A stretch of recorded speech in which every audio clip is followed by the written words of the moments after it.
ინვესტირება სიმდიდრის დაგროვების უებარი გზაა. ეს არის მოსაზრება, რომელზედაც ფინანსურ წრეებში ჩახედული ყველა ადამიანი თანხმდება, რასაც საფონდო ბირჟის არსებობა ადასტურებს. ინდივიდებთან და კომპანიებთან ერთად დიდ ინვესტორებად სახელმწიფოებიც გვევლინებიან, რომლებიც გადასახადების გადამხდელების ფულს ან ბუნებრივი რესურსების რეალიზაციიდან, სავაჭრო პროფიტიდან ან რეზერვებიდან მიღებულ ფულს აქტივებში სუვერენული სიმდიდრის ფონდების სახელით დებენ.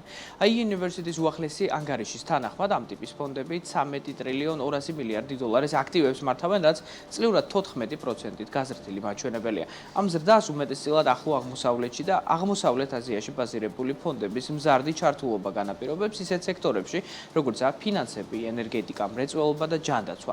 ამასთან ბოლო წლებში მომრავლდა ინვესტიციები ინფრასტრუქტურის და მდგრადობის მიმართულებით, ხოლო დანიშნულების ქვეყნებს შორის კვლავ ამერიკის შეერთებული შტატები ლიდერობს. დღეს საქმიანი საღამოს რეიტინგების ფორმატში მსოფლიოს უდიდესი სუვერენული სიმდიდრის ფონდებს გაგაცნობთ. პირველი ფონდი, რომლის შესახებ უნდა მოგიყვეთ, არის ნორვეგიის სუვერენული ფონდი, იგივე რომელიც ცნობილია გლობალური საპენსიო ფონდის სახელით. ის არის ყველაზე დიდი ამ ტიპის ფონდი პლანეტაზე და მართავს ტრილიონ 800 მილიარდი ამერიკული დოლარის აქტივებს. ის არის ნორვეგიაში, რომელიც თავისუფლად არის ერთ-ერთი ყველაზე მდიდარი სახელმწიფო დედამიწის ზურგზე, რადგან მას აქვს წარმოუდგენელი რეზერვები ნავთობისა. საინტერესო ფაქტი ამ ფონდის შესახებ არის ის, რომ ის ფლობს მსოფლიოში არსებული კომპანიების აქციების 1.5%-ს, რაც არის უბრალოდ კოლოსალური მაჩვენებელი. ასევე ძალიან საინტერესო დეტალი ის არის, რომ ამ ფონდს არ შეუძლია ნორვეგიის შიგნით, ანუ ნორვეგიულ აქტივებში ინვესტირება, რადგან ეს კონკრეტულ ინტერესთა შორის კონფლიქტს იწვევს, ამიტომაც ქვია მას გლობალური. ის ინვესტირებს სწორედ გლობალურად, ძირითადად საფონდო ბირჟაზე არსებულ აქტივებში და მის მთავარ 3 პოზიციას შორის არის Apple-ის, Microsoft-ის და Nvidia-ს აქციები. ასევე ის არის ძალიან ეთიკური ფონდი და არ შეუძლიათ ფული დააბადოს ისეთ საქმიანობებში, როგორც არის მაგალითად თამბაქოს წარმოება, რაც ძალიან საინტერესოა. მორიგი საინვესტიციო ფონდი, რომელზედაც ვისაუბრებთ, უკავშირდება ჩინეთს.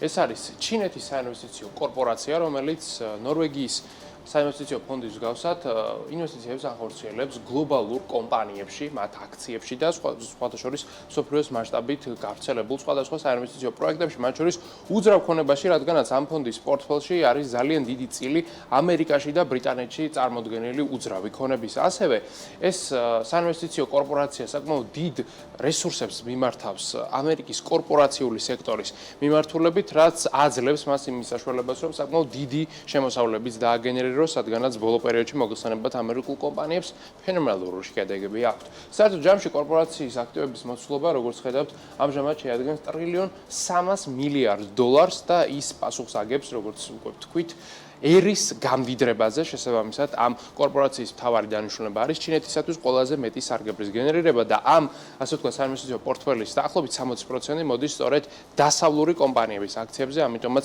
შეგვიძლია ვთქვათ, რომ აქაც გარკვეულწილად ინტერესთა კონფლიქტის თავიდან არიდების მიზნით ამ საინვესტიციო კორპორაციის წესდებაში დევს შემდეგი დებულება, რომელიც ამ კორპორაციას არაძლევს იმის საშუალებას, რომ თავისი აქტივების 60%-ზე, ასე ვთქვათ, მეტი არ განათავსოს თავის ადგილობრივ ვალუტაში და ადგილობრივ, ასე ვთქვათ, პროექტებში, სწორედ ამიტომაც უცხოური კომპანიების აქციებს ხედავთ უმეტესწილად მის პორტფელში. ამ რეიტინგის მესამე ადგილს კვლავ ჩინური კომპანია იკავებს, ჩინური ფონდი, რომელიც ცნობილია საერთაშორისო ბაზრების სახელმწიფო ადმინისტრაციის სახელით, ძალიან უსაუბრო სახელია, რომელიც SAFE-ის აკრონიმით არის მეტად ცნობილი.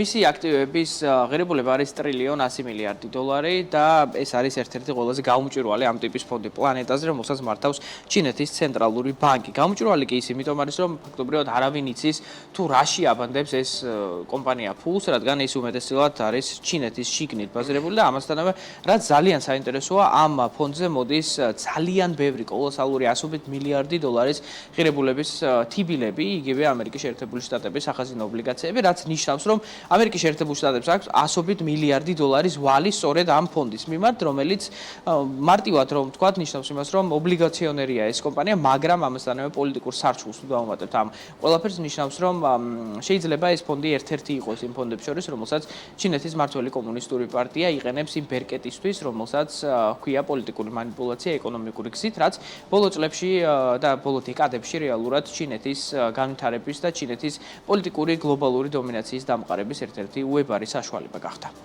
მორიგი ფონდი, რომელზედაც უნდა ვისაუბროთ, არის ერთ-ერთი ყველაზე ძველი ფონდი მსოფლიოში. ის სათავეს 1976 წლიდან იღებს და ეს არის აბუ-დაბის საინვესტიციო ორგანო, რომელიც დაახლოებით, როგორც ხედავთ, ტრილიონი დოლარის აქტივებს მართავს. მისი დანიშნულება საკმაოდ მარტივია. ნავთობის რეალიზაციიდან მიღებულ შემოსავალს, რომელიც ბიუჯეტში ირიცხება, ეს ფონდი აბანდებს სხვადასხვა აქტივებში, მათ შორის უძრავქონებაში, კომპანიების აქციებში, ძირითადად ევროპული და ამერიკული კომპანიების აქციებით არის მისი პორტფელის დაახლოებით 60% დაკომპლექტებული. ის ასევე უძრავქონებას ფლობს ლონდონში, პარიზში, ნიუ-იორკში და ზოგადად მეგაპოლისებში, რაც მდგრადობისა და განვითარების საშუალებას აძლევს ფონდს და აქვე საინტერესო ის არის, რომ ის თავის ფინანსურ შედეგებს არასაჯაროვებს, რადგანაც საქმე გვაქვს აბუ-დაბისთან, სადაც გამჭვირვალობის სტანდარტები განსხვავებულია ამერიკისაგან, შესაბამისად, მისი კვარტალური შედეგები ჩვენთვის უცნობია, მაგრამ ხედავთ, რომ ის არის უმსხვილესი კომპანიების ერთ-ერთი ტოპ აქციონერი, ვინაიდან ამ მსხვილ კომპანიებს აქვთ იმისი ვალდებულება, რომ წარმოადგინონ თუ ვინ ყიდულობენ მის აქციებს, სწორედ მათ სიაში პოულობთ ჩვენ აბუ-დაბის საინვესტიციო ორგანოს. ასევე უნდა ითქვას, რომ ბოლო პერიოდის განმავლობაში ის საკმაოდ აგრესიულად ინვესტირებს ტექნოლოგიურ კომპანიებში, ბიოტექ სტარტაპებში და მათ შორის ამერიკულ big tech-ში, ანუ უმსხვილეს ტექნოლოგიურ გიგანტებში, ამიტომაც მის პორტფელში ვხედავთ როგორც Apple-ის, ასევე Google-ის, Microsoft-ის, Nvidia-ს, Meta-ს და სხვა მსხვილი ტექ კომპანიების აქციებს.